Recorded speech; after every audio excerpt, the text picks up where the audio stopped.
dry grounds. Also in Jordan River, alam mo, pag inano mo yun, pag research mo ang Jordan River, malalim siya. Hindi mo pwedeng daanan to, malalim siya, malulunod kayo.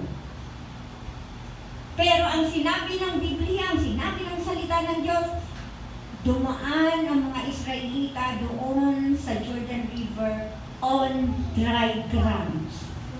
And that's also why they celebrate the feast of the Passover. Many of us, tayong mga Christian, marami tayong mga Passovers in life. Alam niyo ba, marami pa tayong tatawirin? Alam niyo ba na marami pa tayong i-cross para nalagpasan? Alam niyo ba, marami pa tayong maranasan na tawirin para makatawid lang sa nais ng Diyos na tawirin natin? Marami pa.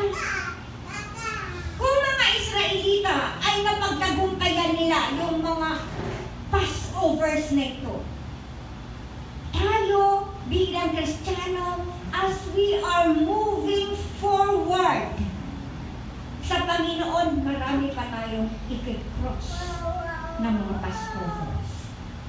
Marami pa. Struggles, problems in life, persecutions. Now we are facing pestilence, di ba? We are facing pandemics. Last time there is a 6 point something intensity of earthquake. Dapat ako hindi ko alam. Hindi ko naramdaman. Naramdaman nyo? Hindi ata malakas sa atin. Ang malakas, dahil talaga ayaw ng Diyos na iparamdam sa akin yung earthquake. Kasi sometimes alam mo, for us not to worry, or for us to be still, and for us to be peaceful, God will not allow us. Kaya siguro, sabi ko sa isip ko, bakit hindi ko talaga naramdaman yung lindol? Sabi nila malakas, kasi yung mga ano nga ni Jeremiah, yung mga ka-co-workers niya, dahil they are working sa mga matataas, pinababa, because of the earthquake. So siguro talagang naramdaman nila yung shake, no, ng ground. Pero ako, hindi din natin naramdaman, no, anak? Hindi natin naramdaman yung earthquake. Why? Because God don't want us to panic. He will give us peace. Kahit ano kasi nangyayari sa paligid, ang peace nandiyan sa ating lahat. Maniwala kayo sa hindi. Kung kayo man ay hindi naramdaman itong lindol na ito, ba, it's God's favor in our part kasi hindi tayo nag-isip. Ngayon, kung naramdaman naman niyo ang lindol, alam mo, maganda rin yun. Bakit? You will remember God's prophecy. Na time will come that there will be earthquakes, di ba? Sabi niya, but in the coming, yung nararanasan nating earthquake ngayon, hindi pa yan. Not just a single bit of the earthquake that is to come. Sabi niya na hindi pa naranasan even when the world began. Even nung bago pa likain ng Diyos ang sanlibutan, itong earthquake to be coming is not even experienced yet. So yung na-experience natin earthquake, wala pa sinabi yan sa darating. But thanks be to God. Hindi na natin danasin yun. Yung mga darating na earthquake, so hindi kayo pasalamat sa Diyos? Kaya bakit kayo magtataka? Hindi pala magtataka. Bakit kayo mag-worry?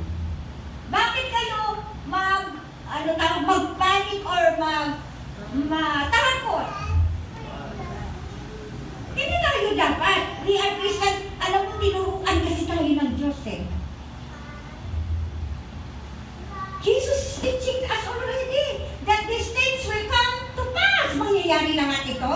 So why don't you worry? Even that these things will come and it will come to pass. Mangyayari at mangyayari. He will snatch us away from this world. Alisin niya na tayo. And that is rapture. Kung naniniwala kayo sa rapture. Yes, of course, as Christians, we believe in rapture. And that is our blessed hope. Blessed hope natin yun na hindi naranasan natin ang wrath of God in this world. Because of disobedience, because of sin, because of idolatry, because of murder, because of stealing, because fornication, because of stubbornness of heart, because of rebellion. Kaya ano sabi ng Panginoon, nung time na nandun na yung mga tao, He has compassion on them. And sabi niya, habang nandun sila sa bundok, habang ang mga tao ay nandoon, nagturo ang Panginoon at inabot na sila ng takip-silim. Ang sabi ng mga alagad, send them out. Send the multitudes away. Imagine that. Jesus welcomed them. If we are welcome in Jesus, welcome tayo. We are now in Jesus. We are already welcome. Jesus is now our shepherd. And then, these people are saying, they are the disciples of Jesus. Disipulo sila ni Jesus. Dahil sabi, Panginoon, send them out. Because it's already late. Sabi niya, para makarating sila, makahanap sila ng kanilang matutulugan at mga makakainan. Sabi nila, di ba? Pero, imagine mo, Jesus will come and then their disciples, nagbigay ng kanilang opinion, na pauwiin na lang or paalisin. Alam mo, Jesus will not. Ayaw talaga ni Jesus na paalisin kung nandyan na tayo sa presensya ng Lord. Kung nandito na tayo sa kamay ng Panginoon, alam mo, nobody can send out us from the hands of God. Anong sabi ni Jesus sa kanila? No. Hindi. Let them stay. Feed them. Pakainin nyo. Imagine mo, no? Sabi ni Jesus, pakainin mo. Tapos, alam mo ba, kung basahin natin ng John, there are 3 characters there, no? Jesus, Philip, Andrew, and the boy. 4 pala, no? Mali yung bilang ko, no? Jesus, Philip, Andrew, and the boy. 4 sila. Now Jesus is the one who welcomed. The disciples want them to send out. Now Jesus said, feed them. Ngayon, alam mo si Philip. Tinawag ng Panginoon si Philip. Philip, go out and buy bread. How many? Calculation? Maybe 15,000, maybe 20,000. Ang sabi ni Philip siguro, si Philip ay mathematician. No? Ano siguro siya eh? Magaling sa math. Kaya yung mga magaling sa math, no? Kalkulado, kinakalculate nila, no? Mabuti na lang yung mga bobo sa math. Hindi nila alam yung mga counts, no? Hindi nila alam yung mga numbers. Pero sabi ni Philip, kahit 200 denaries, sabi niya, bibili kami ng tinapay, hindi magkasya, baka hindi man lahat makakagat.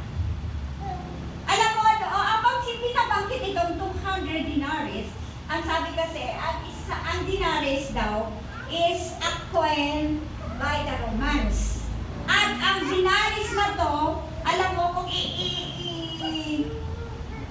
ano tawag to? Kung ilagay mo siya sa dollars, 1 denaries is worth $2. $2. Hindi, nag-research lang kasi ako no? Kaya $2.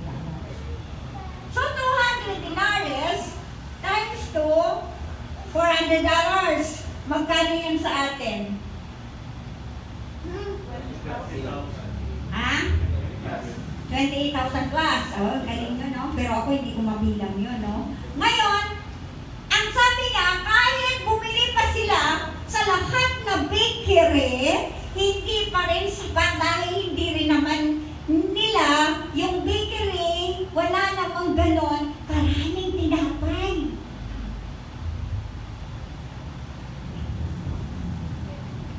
Tapos ito si Philip, sabi niya, kahit na bibili pa kami ng 200 denaries, hindi pa rin ito sapat para sa mga taong nandoon. Alam mo, sabi sa Biblia, sabi sa John, Jesus is just testing his faith. Kasi alam naman ni Jesus na wala ka nang mabibili sa oras na yun. Alam mo ba, habang binabasa ko tong verse na ito, yung 200 denaries, I believe, kaya sinabi ng Panginoon, umalis kayo, bumili kayo ng tinapay. Sabi ni Philip, 200 denaries. Siguro ang laman ng treasurer nila, 200 denaries. Kasi they know the needs. Siguro ang laman ng kanilang supot na lalagyan ng kanilang mga ipon, 200 denaries lang. Kaya nabanggit yung 200 denaries, ibig sabihin, yun lang ang pera nila. All of their money is 200 denaries. Ngayon ang sabi ng Panginoon, go and see. Kaya alam mo, kung minsan kasi, if we lack something, pag may kulang sa ating buhay, alam mo, huwag kang manatiling nakaupo. Sinasabi ng Panginoon, go and look for your needs. Hindi ka pwedeng tatamad-tamad. Uupo ka lang, ha? Hindi naman pupunta sa iyo yung biyaya, yung tinapay. Hindi naman lalapit sa iyo yung manok. Hindi naman lalapit sa iyo yung baboy, yung pechay, yung gulay. Hindi lalapit sa iyo. Ano ang sabi ni Jesus? Go and look, go and see. Ibig sabihin, maghanap ka. Maghanap ka. And when you look, you will find. Sabi niyo, ito na ngayon. Alam mo, pumasok yung isang tauhan dito, walang iba kundi si Andrew. Andrew. No? Si Andrew. Alam niyo, kilala niyo si Andrew? Kilala niyo? May friend kayong si Andrew? Ha? Ngayon ito si Andrew. Ano kasi sa Tagalog si Andrew? Si Andres? Ngayon ito si Andres. Kung malaman natin, kung titingnan natin ang personality niya or ang karakter na kung sino siya, ito si Andres ay kapatid ni Pedro. Alam niyo yung when Jesus called the disciples, ang unang-unang sumunod kay Jesus ay si Andres. At alam mo, si Andres ang nag-introduce kay Peter sa Panginoon. So, ibig sabihin, this Andres in John chapter 6 is the introducer to Christ. Ibig sabihin, like Andres, hanap ka din ng mga tao and give them to Christ. Kasi talagang siya ang halos makita mo yung kanyang ugali. Siya yung nag-i-introduce ng people. That's why, alam mo, nung sinabi ng Panginoon, go and look. Alam mo, sino ang nakakita sa bata na may 5 tinapay at 2 isda? Si Andrew. Ang sabi ng Panginoon, go and look. Ang sabi ni Andrew, mayroong bata dito. Mayroong 5 tinapay at 2 isda. Kayo ba, of all those crowds present and there, palagay mo wala ba silang baon? Ay, hindi ako maniwala na walang baon yun. May mga baon yun, maramot lang sila. Ayaw nilang ibigay. Kaya there is blessing in sharing. Alam mo itong batang lalaki? Sabi ni Andrew, there is a lad here that has 5 bread and 2 fish. Dalhin mo sa akin, sabi ni Jesus. Alam mo, ito yung talagang mensahe ng feeding of multitudes. This boy, although he is not written in the 3 Gospels, he is only written in the Gospel of John. Itong batang lalaking ito, lad, sabi niya siguro, mga si Sean ang edad, Kasi hindi niya sinabi malaki na. Parang teenager lang siya. So, makita mo, mayroon siyang baon, 5 tinapay, 2 isda, and he is willing this to give to the hands of the Lord. Whatever we have, church, if whatever you have in your hands, give it to the Lord, give it to the hands of Lord. Alam mo, sabi ng Biblia, sabi niya, kahit ano kaliit siya, kahit kaunting halaga yan na nasa iyo, ipagkatiwala mo sa kamay ng Diyos. Dahil ang maliit na yan, i-multiply ni Lord. Kung wala kang ibigay sa kamay ng Lord, palagay mo ngayon siyang i-multiply?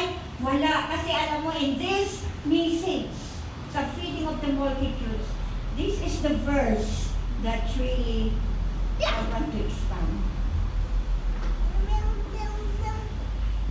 Imagine mo, bata. Pero ako, habang binabasa ko to, sabi ko, hindi ako naniniwala na walang dalang pagkain yung sa dami-dami na yun. Mayroon silang pagkain. Bakit? Yung batang ito na may baon, na kung ibigay niya, ay magugutom siya. Pero, is willing yung batang ito na ipagkaloob kay Lord. Kaya huwag tayo maghinayang whatever we have. Maliit man o malaki, give it to the hands of the Lord, because if we give to the Lord, He will bless this and He will multiply this in our lives.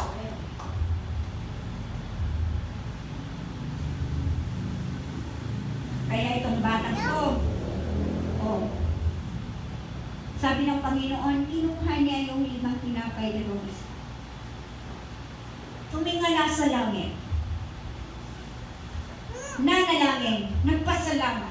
Kasi pag ina-interpret natin yung tumingala sa langit, we assume that he's praying, di ba? And then sabi niya, he gives thanks. And then, pinagpiraso-piraso niya, alam mo kung kanina niya una binigay? To the disciples. You know what? All of us here, we are all disciples of Jesus.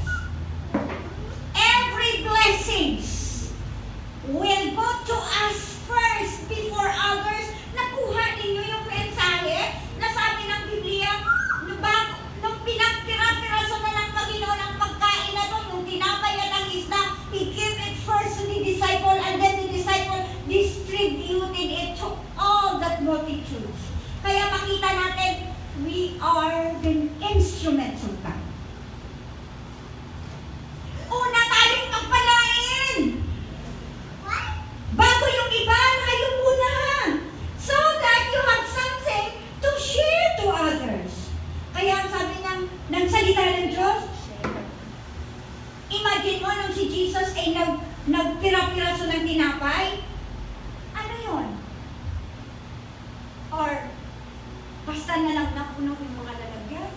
O nagpira-piraso siya, tapos tuloy-tuloy. Alam mo ba yun? Yung parang doon sa babaling balong, yung niluto niya yung harina, at saka yung last na patak na lang ng kanyang ano. Diba sabi niya, ang lalagyan niya hindi na ubusan?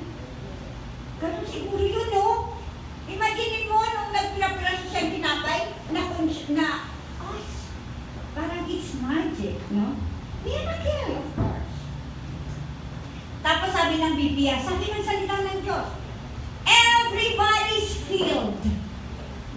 Nabusog lahat.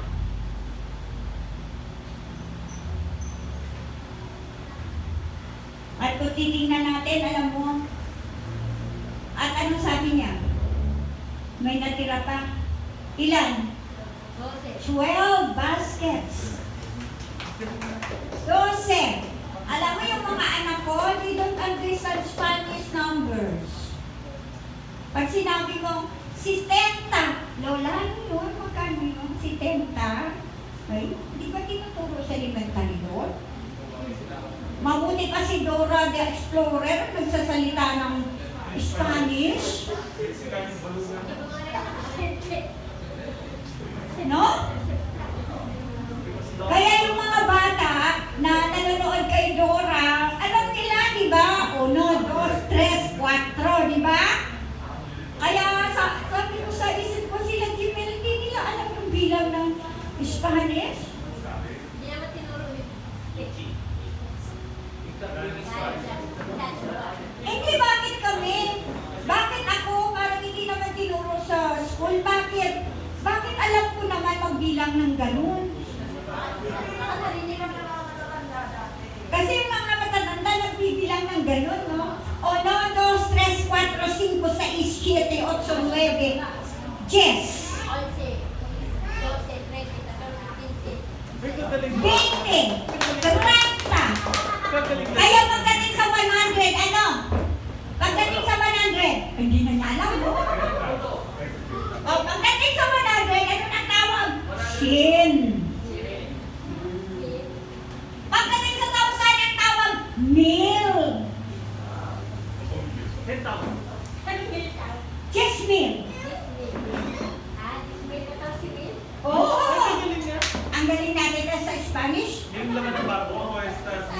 So, sabi ng Panginoon, ang lahat ay nabusog. At may natira pang 12 baskets. Alam mo, kung titingnan mo talaga sa kwentong ito, no? Wala naman talaga sila specifically sinabi kung sino yung binigyan ng 12 baskets. Pero alam mo, lawakin natin yung imagination natin. No? Ha? Hindi. Ako kasi, linawa ko yung ikaisipan ko. Sabi ko, because the source is this boy. No? Siya yung source ng ano eh. Kung titignan natin yung perspective ng Diyos, kung sa'yo nang galing, ibalik niya sa'yo, di ba? So ito yung tinitingnan ko kasi, maaaring sometimes na-mislook natin itong batang to. Pero sabi, may natirang basket, pero kung ako ang magbibigay ng ending nito, ibigay ko sa bata. Tapos, i-imagine mo, ba hindi magkadarama yung bata sa kakauwi ng 12 baskets? Kasi actually, God is looking for those who give. Kasi pag nagbigay ka, doon i-multiply ng Diyos at ibalik sa'yo. So kung hindi ko man yung disciples nagbigay, kasi ako ay tinitingnan ko, bata yung nagbigay eh. So supposed to be yung 12 basket, mapunta sa kanya, di ba? Kasi siya yung nagbigay sa kanya ibalik. Ang bagay naman si Brother Ricky nagbigay, sa ako yung tatanggap ng ano? Ng blessings. Di ba? Kung ikaw nagbigay, ikaw tatanggap ng blessing. Pero imagine natin, ay siguro, binigay ni Lord sa bata.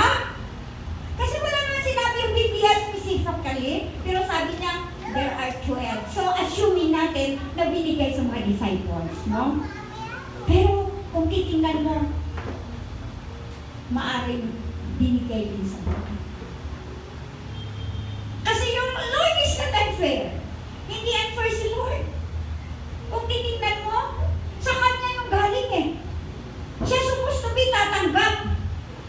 And sabi niya, there are leftovers. Kasi dito sa last verse, Mike's last verse of John chapter.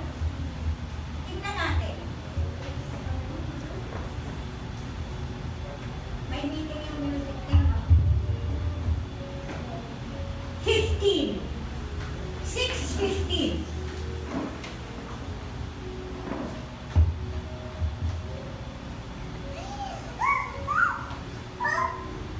When the people saw the sign, perceiving them that they were about to come, hindi, John 6:15. Bago yan, Mike, nung na-filled sila. Taas mo pa. 13. So they gathered them up and filled 12 baskets with fragments from the 5 barley loaves left by those who had eaten. Sabi niya, di ba may natira? May natira pang 12 baskets. Tapos ang sabi nga sa ibang gospel, ang sabi nila, itong leftovers na ito, sabi niya, let there be no Diyos.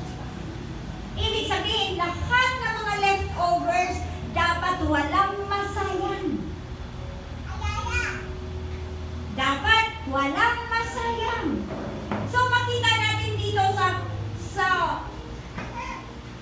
feeding of the 5,000 na itong mga leftovers na itong natira, walang nasayang. At sabi ng Diyos, be sure. Kailangan walang masayang kahit isang piraso man lang. Bakit? Itong excess, itong sobra, dapat i-share mo, kapatid.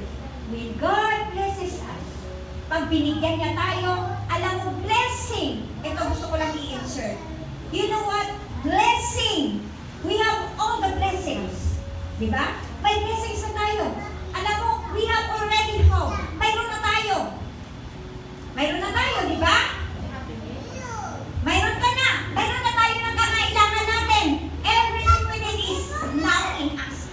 Mayroon na tayo. Ang pangangailangan natin nasa atin na. Di ba?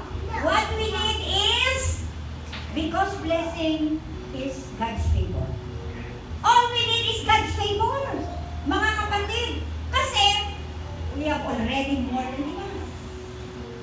We are all Christians. We are all shepherd of Jesus Christ.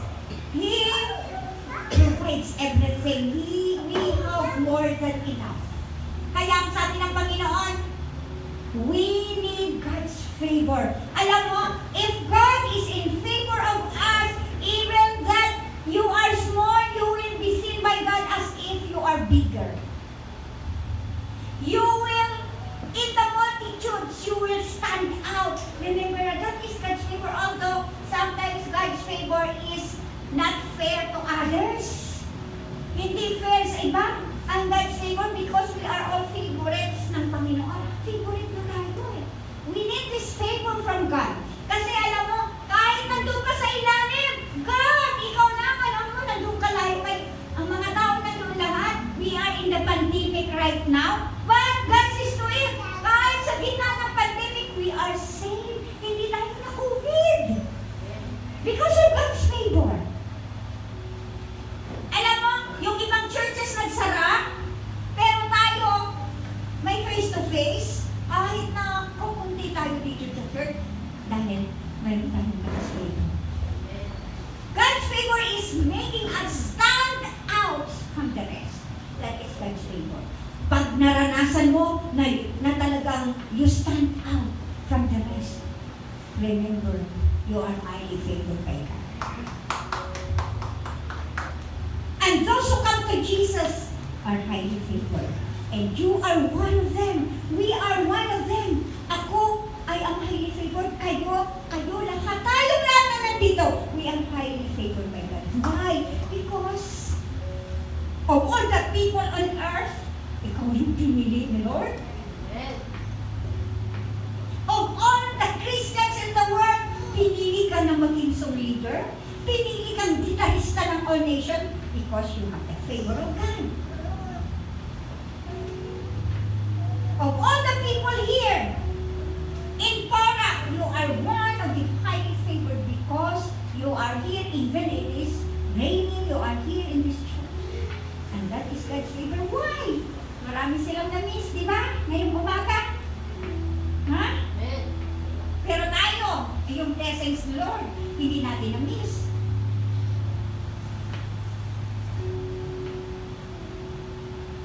Pinapakita sa atin ni Lord, we have everything, but sometimes some of us needs more. Alam mo yung more? Alisin mo yun. Alisin mo yung more, palitan mo, favor. And everything will be given to you. You will experience exceedingly miracles. You will experience exceedingly the blessings of God in your life. Alam mo ako, minsan, parang hindi naman ako nag-iisip sa buhay ko eh. Kasi, alam ko, I am highly favored eh. Alam, kusa lang na everything was provided. Kaya, alam mo, We are all highly favored. Remember that among the list of all the world, itong 5,000 multitudes, they come to Jesus and Jesus did not reject them.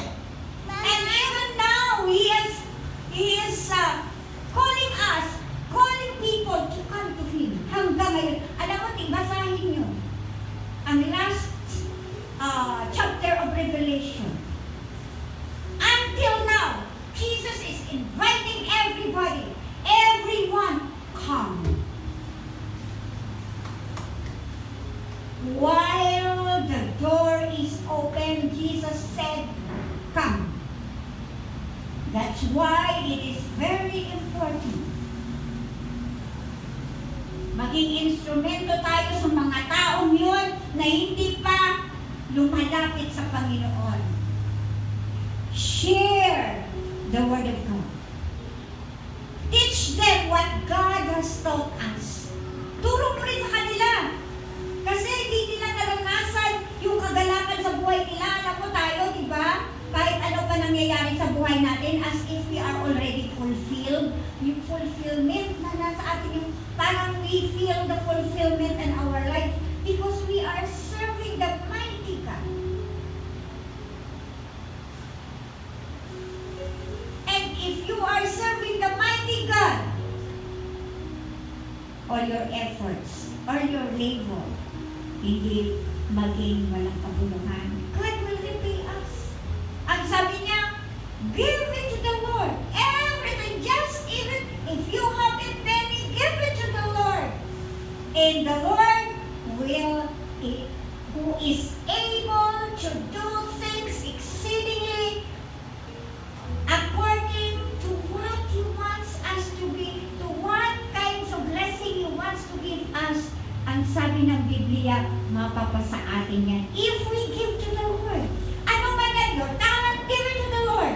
Your time, napakahirap ibigay sa Lord, no? Ang time, pero I admire some of you here because kahit kapag kayo, you just give your time to the Lord freely. Time.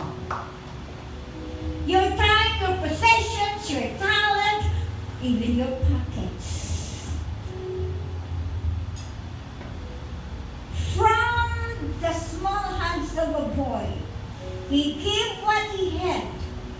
He gave this 5 loaves, 2 fish in the hands of God. And the hands of God is so big. The hands of God is so big. Remember what Moses, sabi ng Panginoon, Moses, reklamo si Moses. Ano yung sa kamay mo? I will use that. Ano yung sa kamay ni Moses? Tungkol. I will use what is in your hand. Kaya sa araw na ito, alam mo, kung anong meron tayo, give it to the Lord. Whatever it is, maliit man yan, malaki man yan, ibigay mo sa Panginoon and God will multiply that exceedingly in your life. Salamat. Thank you, Lord. Thank you, Jesus. Lord, these messages, keep them in our hearts. Use us